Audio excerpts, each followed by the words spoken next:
안녕하십니까. 채널A 정치부장 조영관입니다. 한번 안아주세요.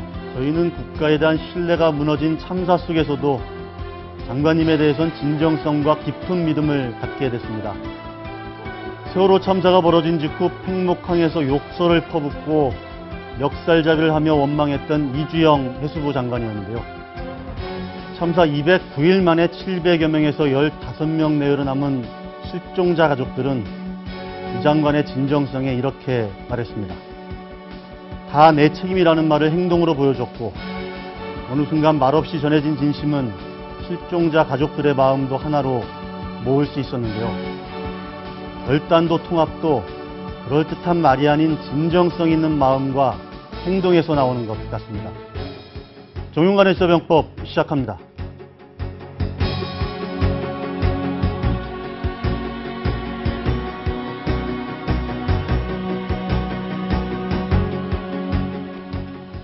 밤하늘을 가르는 혜성의 토양을 실제로 보고 만질 수 있다면 얼마나 멋질까요? 잠시 뒤 오후 6시부터 인류가 최초로 혜성에 로봇을 착륙시키는 우주쇼가 펼쳐지는데요. 자세한 내용 취재기자 연결해 알아보겠습니다. 이영애 기자 전해주시죠. 네, 화성 탐사선 로제타호는 현재 로봇을 혜성에 착륙시킬 모든 준비를 마친 상태입니다. 약 2시간 후인 6시쯤 로제타호에서 탐사 로봇 파일리가 분리돼 혜성 표면을 향해 출발하는데요. 중력이 거의 없는 상태이기 때문에 울퉁불퉁한 혜성 표면 위에 착륙했을 때 튕겨나가지 않고 버티는 것이 최대 과제입니다. 최종 착륙까지는 약 7시간이 걸려 탐사 로봇 파일리는 우리 시각으로 내일 새벽 1시쯤 도착할 것으로 예상됩니다. 모든 착륙 과정은 유럽우주국 홈페이지를 통해 생중계됩니다. 목표인 67P 혜성은 태양으로부터 8억 킬로미터 떨어진 지점에서 시속 13만 5천 킬로미터로 매우 빠르게 움직이는 혜성입니다. 모양은 서울 석촌호수에 위치한 러버덕과 조금 닮았는데요. 로제타호는 이 혜성을 따라잡기 위해 10년 8개월 동안 약 60억 킬로미터를 비행했습니다.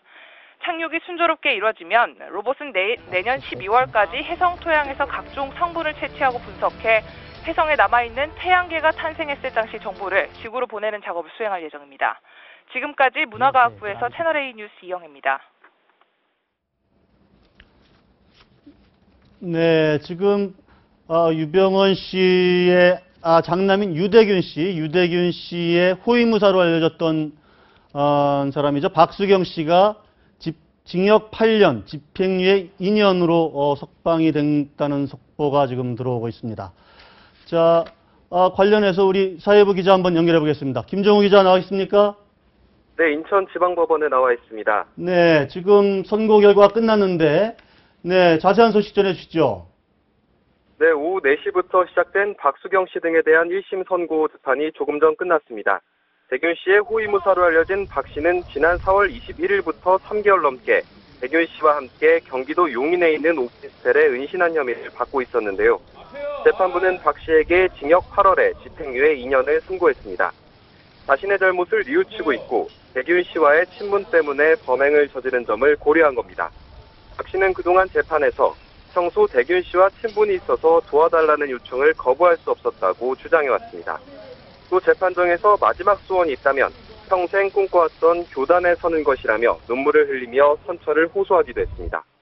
앞서 오후 2시에는 유병헌 씨의 매제인 오감열 전 체코 대사에 대한 1심 선고도 있었습니다. 검찰은 오 전 대사에게 징역 1년 6개월을 구형했는데요.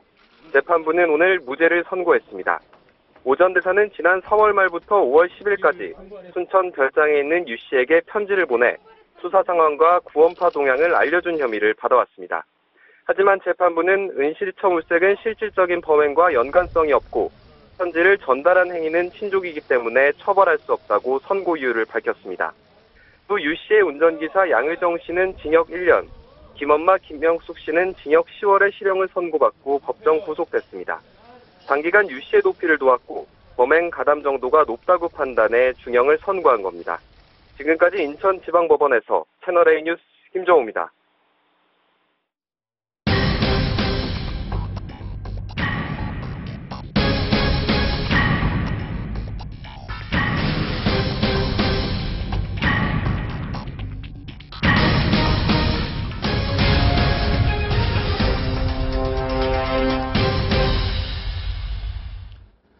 독도 입도지원센터 설립이 명확한 이유 없이 무산됐습니다. 우리 땅 독도를 지키겠다는 정부의 의지가 있는지도 의문인데요. 독도학회 회장이시죠. 신용화 서울대 명예교수 모시고 이야기 나눠보겠습니다. 교수님 안녕하십니까? 안녕하세요. 네, 제가 대학교 1학년 때 교수님 수업을 들었는데 그러셨어요. 예. 뭐 전혀 달라진 게 없습니다. 반갑습니다. 요즘도 뭐랄까 외로운 강의를 열심히 다니시는 것 같습니다. 네, 독도를 지키기 위한 강의. 네.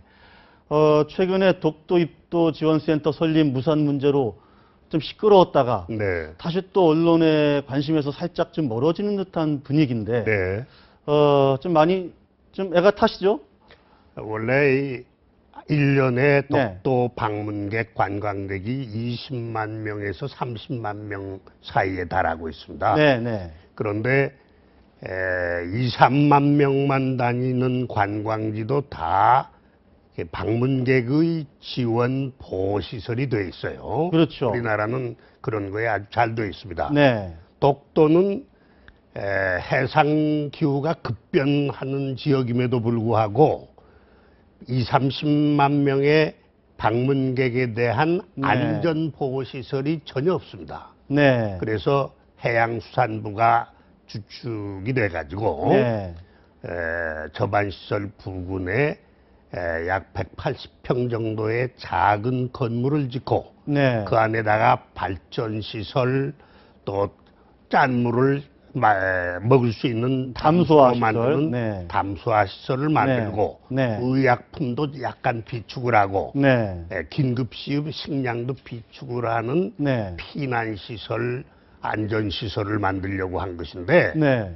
이것은 필수의 시설입니다. 네. 국가가 의무적으로 해야 할 시설인데도 불구하고 외교부 장관이 중심이 돼가지고 이를 무산시켜 버렸어요. 네. 이것은 일종의 월권이고 정책적인 잘못이기 때문에 네. 이것은 우리 정부와 국회가 온 국민과 함께 재고해야 할 네. 아주 긴급한 사항이라고 말씀드릴 수 있습니다.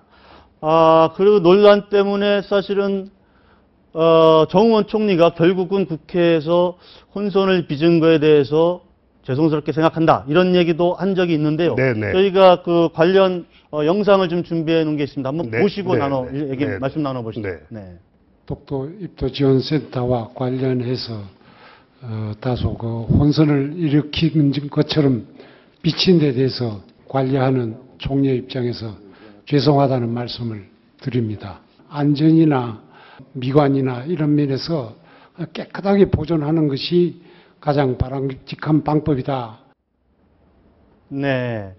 일단 죄송스럽게 생각한다면서도 가장 안전이나 막 깨끗하게 관리하는 것이 최선의 방법이다. 이렇게 얘기를 한 걸 보면 안전시설이 들어갔다고 해서 네. 깨끗하게 보존 못하는 건 전혀 아닙니다. 네. 왜냐하면 여기서도 안전을 총리께서도 강조하시잖아요. 네. 안전시설을 백지화하고 안전을 강조하시는 것은 모순이고 네. 그 다음에 깨끗하게 관리한다고 하는 것은 과연 안전시설이 조그맣게 하나 들어간다고 해서 네. 독도가 오염되거나 환경이 깨끗해지지 않는 것이 아니라 네. 오히려 주변에 있는 모든 것들을 글로 모아서 네. 더 깨끗하게 관리할 수도 있습니다. 네. 또 이 자연 환경에는 약간의 인공적인 것이 첨가돼서 자연과 인간이 조화될 때 네. 오히려 더 아름답고 환경이 좋아집니다. 우리 한국화나 동양화를 보십시오. 네. 아름다운 산천 또는 심산유곡을 그리고 반드시 거기에는 집을 한 채 네, 그리거나 그렇죠. 선비들이 네. 찾아가서 방문하는 걸 그립니다. 네. 이것은 자연만 그대로 보존하는 것이 아니라 네. 자연과 인간과의 관계에서 아름다움이 만들어지는 것이기 때문에 네. 장관 말씀은 이제 정무 지금 총리, 이 네. 백지화 시킨 거에 대한 그 설명을 드리는 것이지 네. 뭐 네. 별로 무게를. 별로 그 내용을 따질 것은 아니라고 생각합니다. 그런데 지금 저렇게 이제 2008년이죠. 2008년에 저 시설을 네. 건설하기로 전 정부가 네. 서로 저 회의를 해가지고 네. 결정을 한 건데 네. 그거를 이제 다시 뒤집었단 말이에요. 네. 그건 이제 외교부가 그렇게 한 네, 걸로 네. 알려져 있는데 네. 왜 외교부는 그랬을까요? 외교부는 한동안 상당히 일본 눈치를 보는 조용한 외교라는 걸 하다가 네, 그게 성과가 없이 일본이 오히려 더 자꾸 강경해지면서 네, 일본 국정교과서 네, 또는 일본의 거민정 교과서 안에 초중 고등학교까지 다 독도가 일본 영토인데 한국이 불법 점령하고 있다고 하는 네, 거짓 잘못된 주장을 넣어서 가르치게 했어요. 네, 그러니까 이게 조용한 외교의 실패를 반성을 해서 네, 그 2008년도에는 외교부까지 다 합의를 해서 이 계획을 정밀하게 세워서 네, 해양수산부가 주체가 돼서 그걸 추진을 했습니다. 네, 이번에 이걸 반대한 것은 네, 한일 어업협정 때 중간 수역을 설치하는데 중심 인물이 되었던 분이 외교부 장관으로 가셔서 네, 이제 외교부 장관이 바뀌었기 때문에 생긴 현상입니다. 네. 그러니까 현 윤병세 장관. 지금 장관께서 과거에 신한일 어업협정 때 한 번 잘못을 저지른 적이 있는데 이것이 그거를 다시 또 조금 더 설명을 한번 해주시죠. 어떤 아니, 잘못이었는지. 그것은 이제 독도를 독도가 울릉도의 속도, 네, 즉 울릉도가 독도의 어머니 섬 모도인데, 네, 그래서 이 같은 수역 안에 이게 들어가야 될 터인데 그렇죠. 이걸 분리시켜 버렸어요. 아, 그래서 울릉도는 한국 배타적 경제 수역 안에 들어가고, 네, 들어가고, 독도는 한일 공동 관리 수역이라고 하는 네, 중간 수역 안에 독도와 그 시베리 수역이 들어가 버리게 됐어요. 네, 이것은 아주 잘못된 정책 결정이었는데 네, 그때도 일본의 그 주장에 말려들어서 그렇게 된 겁니다.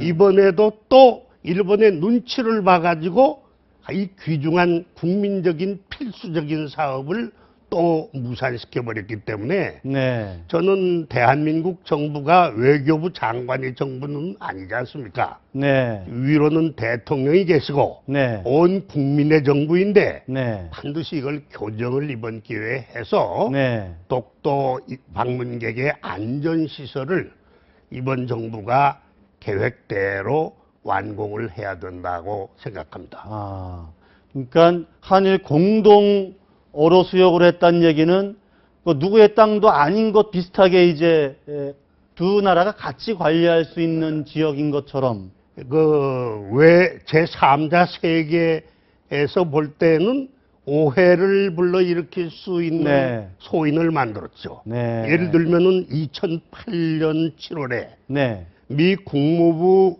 산하의 정보조사국 지명위원회가 네, 그 전까지는 국제법에 따라서 독도 영유권자를 한국이라고 적었어요. 네, 그러다가 약 일주일간 이것을 주권 미지정, 네. 영어로는 sovereignty undesignated,라고 네. 불경지로 바꾸어 적었어요. 네, 재미동포가 신고를 해서 알게 된 한국 측이 우리가 강력하게 미 국무장관에게 항의를 하고 대통령에게 항의를 하자 당시 미국 대통령이 국제법에 따라서 재조사를 해서 국제법의 영유권자를 적어넣어라 그랬더니 네. 조사해 보니까 국제법상 독도는 대한민국의 영토이기 때문에 네. 다시 사우스 코리아, 네. 한국이라고 이렇게 적어넣습니다. 네, 그 직후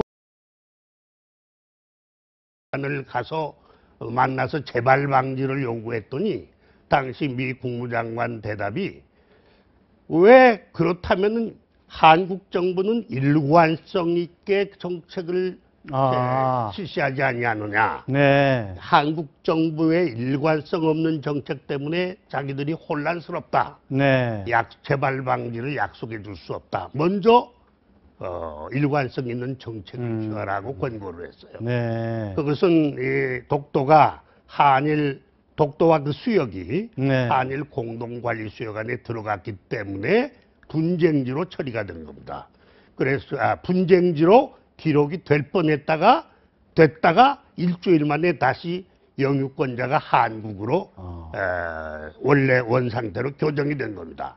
그래서 이게 분쟁지를 만드는 것은 외교부의 일부 관리, 대부분의 관리는 그렇지 않은데 네. 외교부의 일부 관리들이 독도에 대해서 명료한 주권 행사를 자꾸 머뭇거리면서 안 하기 때문에 그래서 생기는 것이지. 여기다가 방문객이나 관광객 시설 투자를 한다거나 네. 안전시설을 붙인다고 해서 분쟁지화하는 데 도움이 되는 게 전혀 아니에요. 오히려 이건 명료하게 주권 행사를 하는 것이기 때문에 네. 제3자에서가 볼 때는 원래 국제법상 한국 영토로 연합국이 공인해 준 바대로 네. 대한민국이 주권을 명료하게 행사하고 있다는 것을 확인하게 돼서 네. 분쟁지로 만들려고 하는 일본의 시도가 저지되는 겁니다.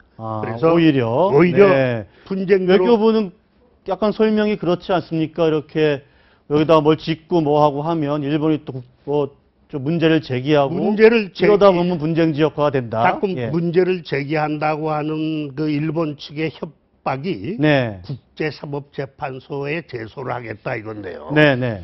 국제사법재판소에 제소를 일본은 할 능력도 권리도 아무것도 없습니다. 네. 왜냐하면 지금 국제사회의 조직 체계는 국가가 최고 단위이기 때문에 네. 유엔도 독립 국가들의 회의체이고 네. 국제사법재판소도 유엔의 기관이에요. 네. 따라서 국제사법재판소가 판결을 하려면은 우선 그 국제사법재판소의 관할권 하에 들어가겠다고 그 관할권 안에 들어가는 동의를 한 나라만 관할할 수가 있어요.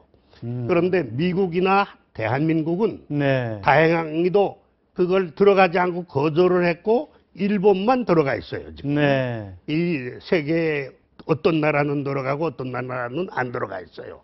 따라서 일본이 제소를 해도 대한민국 정부가 거기에 동의를 사전에 안 해주면 네. 제소를 할 수도 없고 네. 안건이 성립되지도 않습니다. 아. 분쟁지화가 될 수가 없다. 네. 전혀 될 수가 없어요. 아. 따라서 이 일본이 국제사법재판소에 가겠다고 하는 것은 국민들이 그걸 잘 모르니까 공연히 협박을 하는 것이고 네. 사실은 일본은 전혀 이걸 분쟁지화할 능력도 권리도 없습니다. 아, 그렇군요. 대한민국이 그 국제사법재판소에 가지 않겠다고 하는 입장과 이 일본의 제의를 거절을 하면 그걸로 끝나버리는 거예요.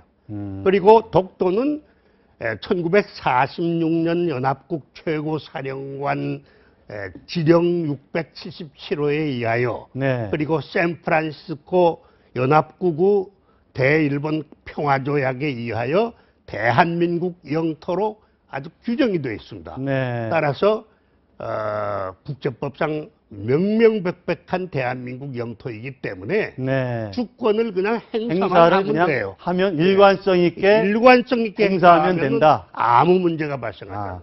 이주영 장관이 제가 조금 방송 전에 직전에 들어온 뉴스를 제가 소개해 드리면 오늘 농해수위 전체위에 출석을 해서 네.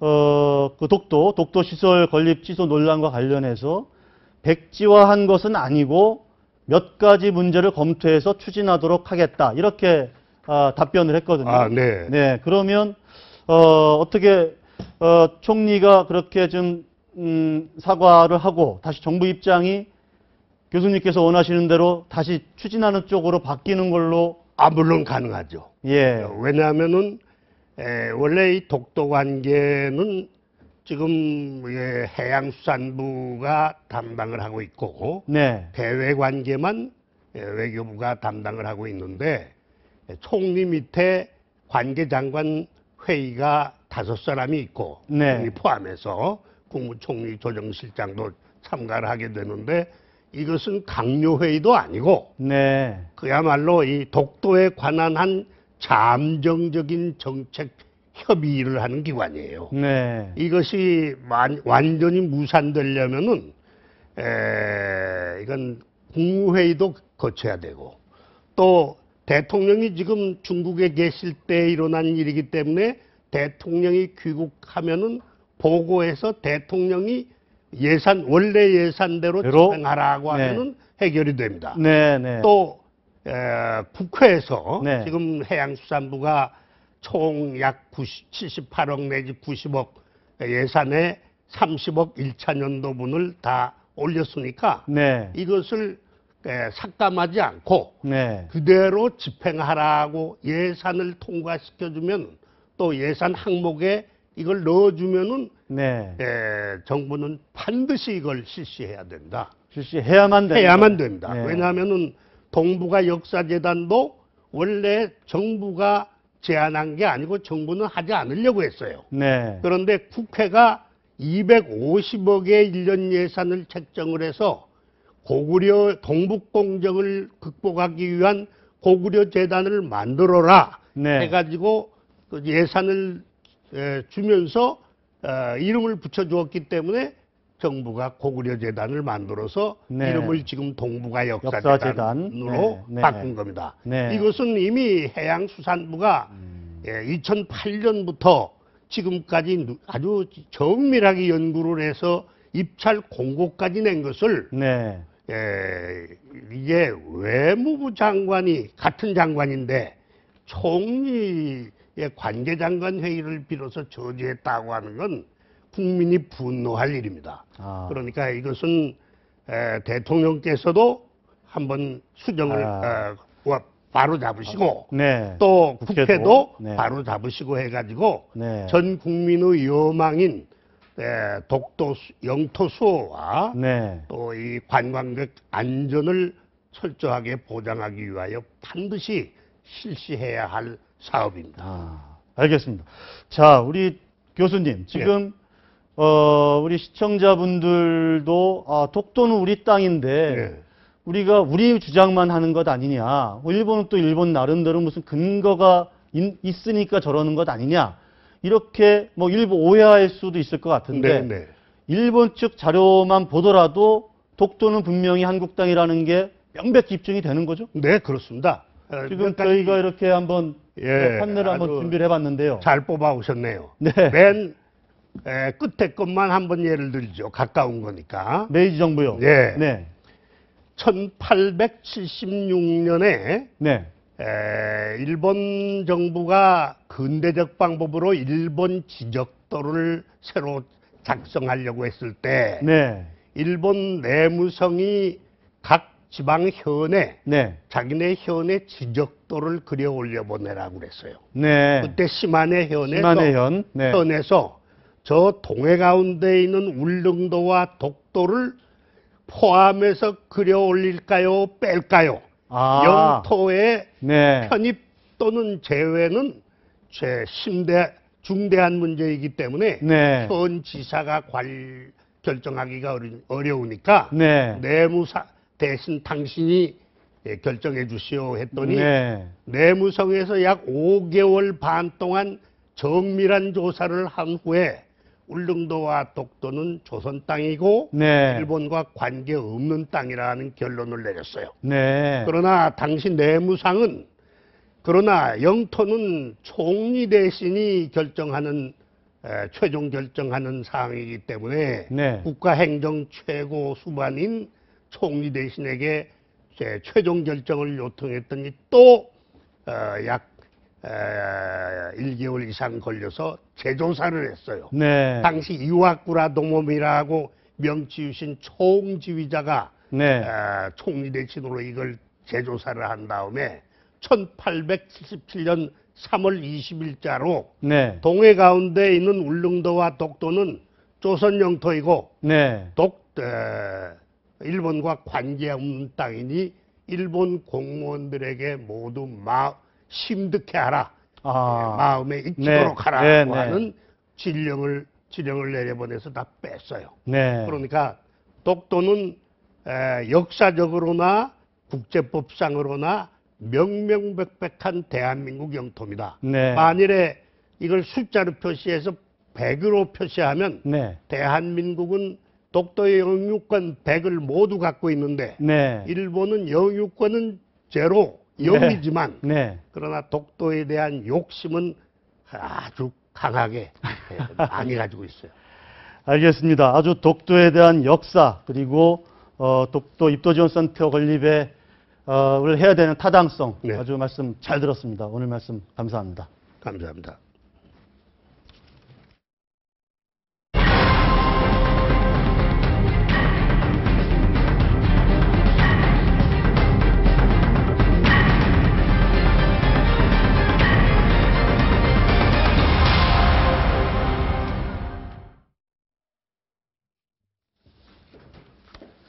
세월호 수색 중단 결정 이후 인양에 대한 논의가 확산되고 있습니다. 정철진 경제평론가, 최진영, 강현재 변호사와 함께 이야기 나눠보겠습니다. 안녕하십니까? 네, 안녕하세요. 자, 우리 세월호 인양 얘기 하기 전에 잠깐 국회 얘기를 좀 했으면 좋겠는데요. 네. 홍준표 경남지사가 좀 국회에 와서 또 여러 가지 얘기를 쏟아내고 갔는데 먼저 한번 영상이 준비됐으면 한번 들어보고 얘기 나눠보겠습니다. 저출산 고령화 사회를 우리가 대비한 출산 장려 정책으로 무상보육을 실시를 했는데 일정한 금액을 전 국민한테 지급하는 것은 나는 잘못됐다고 봅니다. 돈 20만 원 없어가지고 애 안 낳습니까? 지금 저출산 이건 사회 풍조입니다. 돈 20만 원 없어가지고 출산을 기피하는 게 아니거든요. 네, 홍준표 경남지사 지금 서울에 올라왔네요. 지금 네네. 무상급식 예산을 지원하지 않겠다. 이렇게 발표를 해서 이제 그 논란의 중심에 섰는데 오늘 말씀은 들어보니까 무상보육도 잘못이다. 이런 얘기거든요. 본인의 무상보육은 박근혜 대통령의 공약인데. 네. 그런 것 같습니다. 결국은 이제 방백으로서 네. 어떤 단순한 그 국회의원이 아니고 네. 한 지역의 어떤 그 행정을 책임지고 일을 하다 보니까 네. 아마 그 돈 없이 일하기가 참 어려웠던 것 같습니다. 특히 오늘 그 보도 자료를 보니까 본인이 이제 이른바 그 재정 건전화 정책을 네. 열심히 해가지고 네. 1조가 훨씬 넘었던 그 재정을 매년 1,000억씩 줄여가지고 올해는 1조 밑으로 지금 경남도의 어떤 그 재정을 굉장히 건전화했는데 네. 그 중에서 가장 큰 역할을 했는 부분이 어떤 지금 보면은 이제 그 예산 중에서 이제 복지 예산이나 이런 것들 전체적인 것들 조정했는 걸 얘기를 하면서 본인이 줄이려고 해도 이 복지 예산이 너무 많다 보니까 도저히 이걸 어떻게 감당하기가 어렵다는 취지 연장선상이 나왔는데요. 네. 결국 이제 우리나라의 어떤 그 보편적 복지로 갈 것인지 아니면 선별적 복지로 갈 것인지에 대한 어떤 의제 자체가 정해져야 된다. 아마 그런 어떤 어젠다를 던지는 것이 아닌가 그런 생각이 합니다. 예. 지금 일률적으로 20만 원 주는 거 좀 문제 있다고 좀 보십니까? 우리 정철진 일단은 이제 두 가지죠. 무상보육 관련해서는 네. 이제 지자체가 할 것이냐 아니면 중앙정부가 도와줘야 될 것이냐. 네. 일단 저 논란에 대해서는 중앙정부가 나서야 된다는 쪽입니다. 저 개인적으로는 법규에서도 그렇고 교육의 평등성에 따져서 네. 어쨌든 이 무상보육이라는 이 정책은 전 국가적인 차원의 정책이다. 그래서 네. 국가 중앙정부의 지원이 맞다고 생각을 하고 네. 이제 방금 전에 이제 예결위원장 면담에서 홍준표 지사가 뭐 20만 원이 없어서 그러겠느냐. 네. 이제 그 자체로는 틀린 말이 아닌데 이 무상보육의 좀 뒷 배경을 보면 네. 그 20만 원을 통해서 얻는 부가적인 사회적 경제 효과가 상당합니다.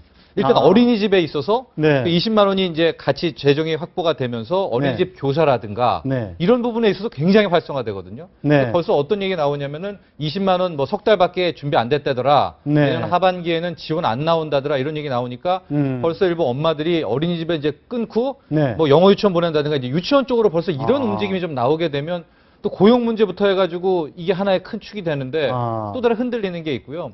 더 큰 문제를 보면 요즘에 경단련 문제, 여성 뭐 재취업 커리어 문제가 있는데 20만 원이 이래저래 굉장히 큰 도움을 줍니다. 뭐 맞벌이 부부에 있어서. 그러니까 단순히 이 무상보육이 뭐 20만 원 예. 그런 차원보다는 넘어서는 효과가 있다. 아. 이건 좀 말씀드리고 우리 강 변호사님 조금 예. 무상복지 질적 얘기할 수 있을 것 문제는요. 같은데. 네. 예. 무상복지 문제는 제가 보기에는 이 네. 홍준표 지사도 말씀하셨다시피 꼭 필요한 사람한테만 주면 된다. 한마디로 네. 이제 복지가 기본적으로 선별적 복지로 가야 된다는 얘기를 하신 거거든요. 네. 근데 저는 보편적 복지와 선별적 복지에 대한 문제를 완전히 까놓고 정말 이번에 좀 재정립을 할 필요는 있다라고 보는 것이 이 복지가 종류가 다양하잖아요. 예를 네. 들면 무상급식 같은 경우에 초등학생, 가장 기초 단위의 학생이거든요. 어린 네. 학생이거든요. 초등학생에게 무상급식을 하는 문제는 네. 보편적으로 해도 되느냐. 네. 아니면 그 중에 같은 반 애들 중에서도 가난한 애들에게만 무상을 주고 나머지 애들은 유급을 하게 하고 이런 식으로 하는 게 맞느냐라는 것을 이 부분에 있어서만 따로 생각해 봐야 되고요. 만약에 초등학생에게 씻을 수 없는 상처를 주거나 현실적으로 운용하는 데 있어서 어떤 부작용이 발생한다면 여기는 보편적 복지를 하는 게 맞는 겁니다. 돈이 없어서 뭐 예를 들어 초등학교 4학년부터는 무상을 못하고 3학년 때까지만 전면 무상을 하는 한이 있어도 같은 학년 안에서 같은 나누는 반 식은 안에서는 좀 바람직하지 않고 또 기초노령연금 같은 경우에는 노인들 있잖아요. 네. 재산이 빵빵하게 있는 분에게 20만 원을 국가가 줄 수는 없는 거거든요. 그러니까 그런 부분에 있어서는 또 아주 정말 경제적으로 어려운 분들에게만 좀 선별적으로 20만 원을 준다든지. 그러니까 복지의 형태에 따라서 저는 돈이 한정돼 있으니까 어떤 경우는 보편적 복지를 하는 것이 맞고 어떤 경우는 선별적으로 줄 수밖에 없고 또 그것이 가능하다라는 것에 대한 논의를 좀 허심탄회하게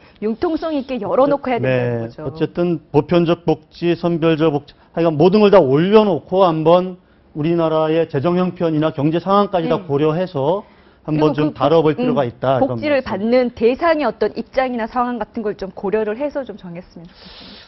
자, 조금 다른 얘기 한번 해볼게요. 지금 국회의원이 일일 노동자냐? 네네.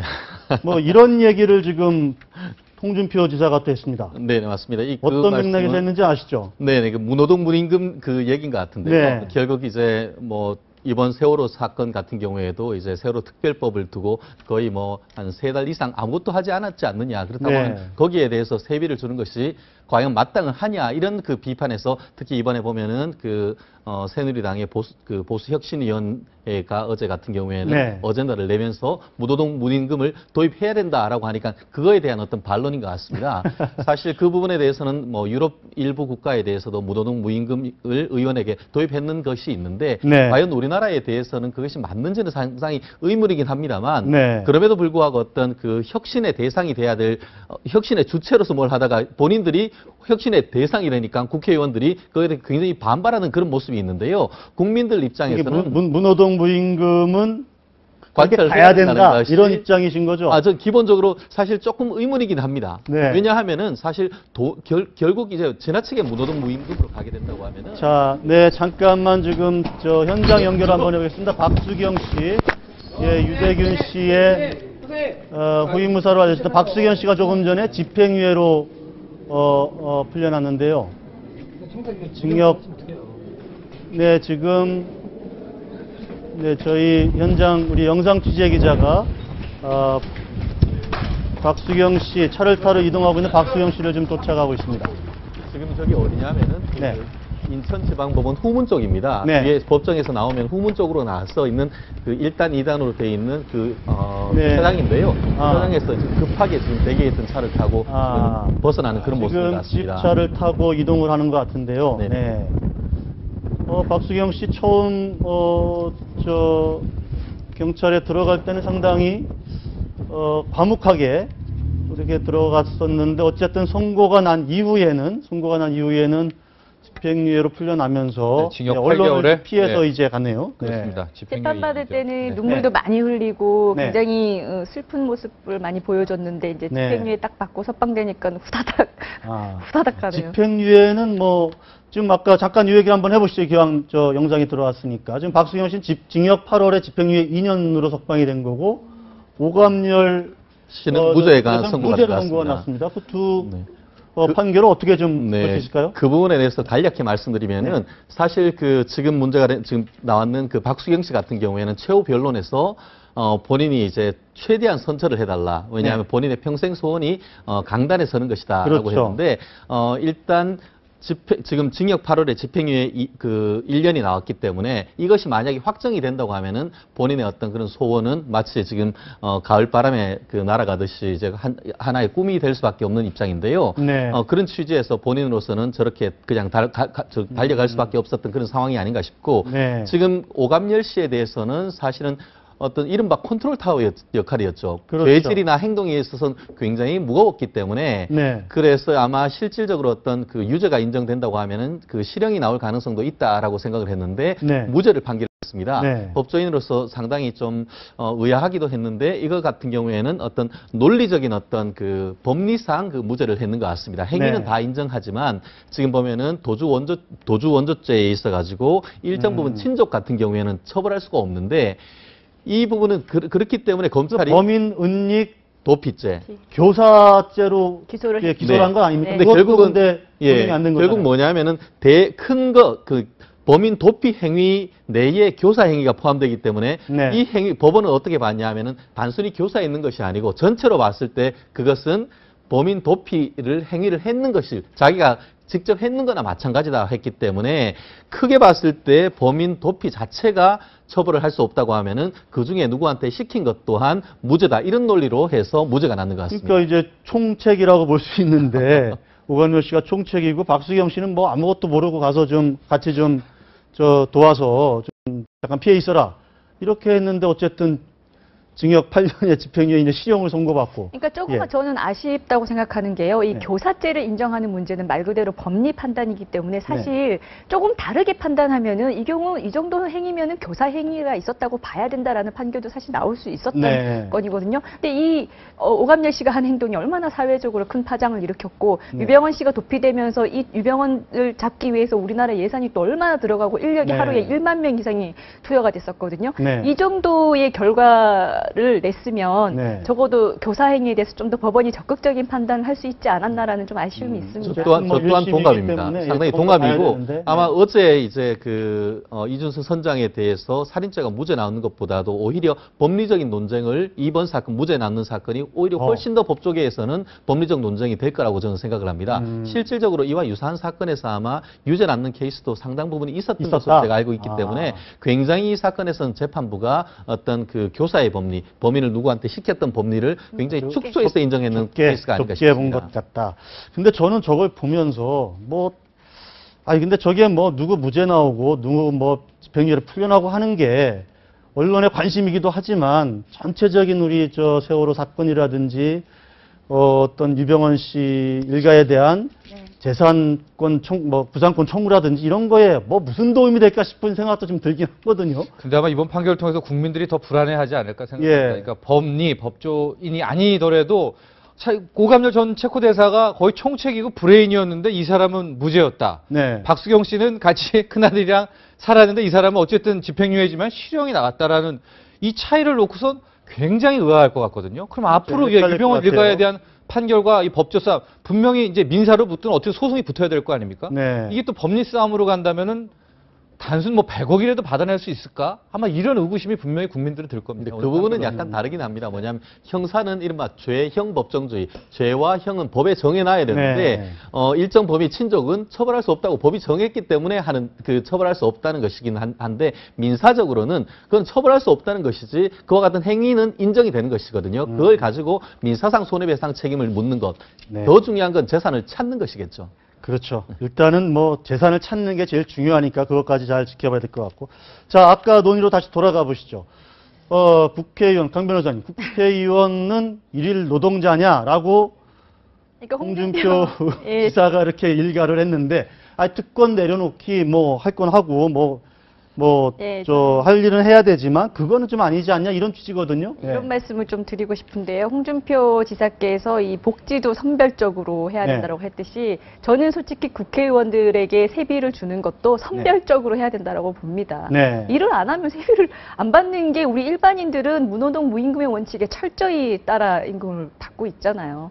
네, 그런 거에서 비교했을 때 우리 국민들 시선에서는 국회의원이 일은 안 하고 정쟁만 일삼고 있는데 따박따박 세비를 받아가는 것이 곱게 보일 일은 당연히 없고 국민의 눈높이에서 좀 생각했으면 좋겠고 그리고 국회의원 특권 내려놓기가 심지어 포퓰리즘이다 이런 말씀도 지금 김문수 네. 혁신위원장께서 하신 것 같은데요. 네.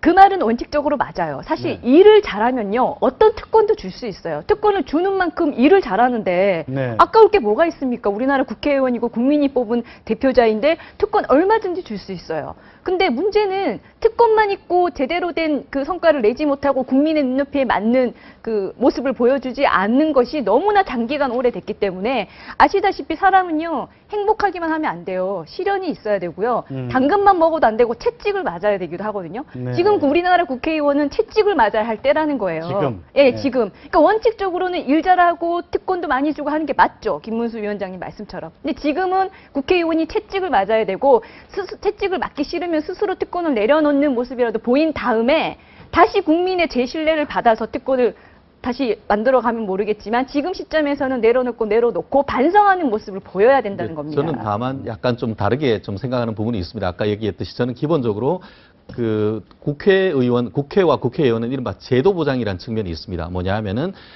아시다시피 그 불체포 특권이나 이런 거 주는 것이 사실은 그 자체로서의 제도를 보장하기 위한 것이기 때문에 일정 부분의 어떤 생계비나 이런 것들이 확실히 보장돼 줄 때 열심히 할 수 있는 그런 부분도 있기 때문에 네. 무작정 이것이 내려놓기 무조건 깎아라 이것은 사실 약간은 좀 더 생각해 보긴 해야 될 부분이 아닌가 싶습니다. 저는. 일일 노동자 분들이 약간 또 기분 나빠하지 않을까 또 이런 생각도 저는 해봤어요. 맞아요. 요즘에 지금 뭐 저 대리운전 하시는 분들 그리고 경비원 하시는 분들 다 지금 그런 고초를 겪었잖아요. 근데 거기다 또 하필이면 또 일일 노동자의 또 빗대서 그럼 우리는 뭐 국회의원만 못한 거냐 또 이런 얘기도 나올 수 있지 않겠습니까? 네. 그리고 홍 지사 말 중에서 이제 정치적으로 심판해야 된다. 정치적으로 네. 무임금을 해서 떨어뜨리는 게 맞다 이렇게 얘기를 하는데 틀린 말은 아닌 것 같은데 더 중요한 게 있습니다. 정치적으로 심판하려면 기존에 했던 말을 안 바꿔야 되는데 네. 일단 뽑아놓고 뽑아주고 나면 중간에 바꿔버립니다. 네. 그러니까 그 전에 사전에 정치적인 심판 자체가 안 되는 거예요. 그래서 그 전에 아예 중간에 말 못 바꾸기 뭐 이런 걸 해둬야 아마 홍 지사의 말도 더 타당하지 않을까 네. 생각이 듭니다. 잠시 아까 뭐 급하게 영상이 들어와서 박수경 씨 좀 정돈이 된 영상이 다시 준비가 됐습니다. 한번 보시죠. 네, 지금 박수경 씨 지금 바로 뒷분인 것 같죠? 네, 지금 머리가 좀 길고 네. 그 앞에는 어떤 분이 좀 먼저 앞서면서 가족인지 친지인지 구원파 분인지 구원파 쪽에서 나오신 분이 아마 앞에서 가이드를 해주고 그리고 네, 취재하는 우리 영상 취재 기자들 못 나가게 지금 저 문을 좀 잡고 있군요, 저 사람이. 그래서 저희 아까 영상이 흔들리고 제대로 좀 못 쫓아갔던 것 같은데. 네. 네, 다시 한번 보시죠. 네, 지금 법정에서 내려오는 곳이고, 예, 거기에서. 네, 다시 한번 설명해. 저기가 위치가 어떻게 됩니까? 네, 저기가 이제 법정동에서 이렇게 엘리베이터를 타고 내려왔을 때에 바로 뒤에 그 법원 뒤에 있는 주차장으로 연결되는 것인데요. 네. 먼저 이제 박수경 씨가 나가고 나니까 이중문으로 돼 있는 데를 건장한 남자가 막아서 못 가게 하는 것인데, 어떻게 형법적으로 지금 변호사가 봤을 때는, 나가려고 하는데 나가지 못하게 한 것은, 이른바 그것이 이른바 감금죄가 될 수가 있거든요. 어떻게 보면. 감금죄. 네네, 오히려. 취재 방해. 네, 뭐 취재 방해죄라기보다는 네. 네네 일시적으로라도 나가지 못한다는 것이 과연 합당한 것인지는 제가 좀 의문이 저런 듭니다. 행동을 할 수 있는지 모르겠네요. 네. 일반인이 어떻게 저런 행동을 할 수 있는지 모르겠어요. 문을 막고 서가지고 그러니까요. 못 지금 나가게 하는 행동. 취재진이 따라가지 못하게 문을 막았거든요. 그리고 저 박수경 씨도 뭐 재판받을 때는 진짜 아까도 말씀드렸다시피 눈물을 펑펑 흘리면서 뭐 선처를 구했던 것 같은데 지금의 표정이나 행동은 아주 짜증나게 날 왜 집행유예 했어 이러면서 가는 모습처럼. 네, 상당히 업셋된 분위기인 것 같은데요. 네. 아마 지금 그 밖에 있는 차도 상당히 고가의 어떤 외제에 찬 것 같은데요. 누가 어떻게 무슨 차인지는 아까 집차를 타고 이동을 했는데, 네. 약간 표정이 약간 묘한, 네, 이쯤 약간 나가면서, 문을 열고 나갈 때는 얼핏 한 미소를 짓는 듯한 표정인 것 같기도 하고요. 좀 정확치는 않은데 화면이 좀 빨리 지나가서. 그러고 나서 저 사람이 저 가드가 보디가드인지 뭐 친지인지 친척인지 구원파 쪽에서 네. 차에서 이제 아마 지프차에 운전수가 대기하고 있었고 그 차를 타고 바로 이동을 좀 한 것 같습니다. 네. 저 모자를 쓴 분이 어떤 분일까가 참 궁금한데요. 구원파 쪽에서 파견된 가드다 뭐 이런 얘기가 좀 들리고 있는데 호위무사의 또 다른 호위무사가 아닌가 하는 그런 생각도 드는데요. 호위무사에 또 다른 호위무사가 있었네요. 네. 지금까지 내려온 네. 것까지는 상당히 정상적이고 네. 다른 특별한 문제가 없었던 것 같은데 갑자기 왜 그런 행위를 돌발적인 행동을 했는지는 통상 상당히, 이제 법정에서 집행유예 선고를 받으면 바로 그 자리에서 이제 집으로 네, 가게 되는 맞습니다. 네네. 거죠. 네, 네, 다시 맞습니다. 구치소 가서 뭐 네네. 자금 챙기고 그런 거는 네네. 그런 절차는 필요 없이. 네, 이미 원래 불구속 상태. 예, 불구속 상태 이미 보석으로 풀려난 상태에서 아, 그렇군요. 예, 네, 지금 네. 재판을 받다가 집행유예 선고를 받았기 때문에 아마 지금 입은 옷 상태도 보면은 평소 때 생활할 때 했던 복장인 것 같습니다. 네. 실제로 구속돼 있다고 하면은 구속 안에 있는 수의를 입고 있는 상태에서 네. 거기에서 이제 집행유예가 선고되면은 옆에 네. 방에 가서 옷을 갈아입고 그렇게 그 자리에서 바로 집으로 가는 것이죠. 아. 그런 것과는 조금 다른 모습입니다. 현재는 불구속 상태였고 오늘 선고를 받고 다시 이제 돌아가는 그런 상황이라고 봐야 되겠네요. 자, 우리 박수경 씨는 징역 8월에 집행유예 2년이고 오감열 대사는 무죄고 그 중간에 있는 분들은 또 다 실형을 받았어요. 네, 맞습니다. 실제로 이제 양혜정 씨, 네, 뭐 양혜정 씨 김엄마 같은 네. 경우에는 실제로 실형을 받았습니다. 네네. 징역 10월에서 1년 정도 네. 판결들을 받았습니다. 그 사람 그분들의 역할이 법정도 예. 훨씬 더 컸다 이렇게 볼 수 있습니까? 그러면? 그래서 제가 아까도 말씀드렸지만 그들은 네. 실생활에서 한 거고 네. 저는 오히려 브레인은 오감열 전 체코 대사가 네. 거의 많은 역할을 했다고 보거든요. 근데 네. 역시 아까도 말했지만 형법상에서 밝혀내지 못했기 때문에 네. 법리상으로 무죄가 난 것 같습니다. 자, 박수경 씨 집행유예로 풀려나는 장면과 더불어서 그 주제에 좀 집중해서 토론해봤습니다. 오늘 말씀 잘 들었습니다. 네, 감사합니다. 네. 정윤관의 사병법 오늘 순서 여기까지입니다. 시청해주신 여러분 고맙습니다.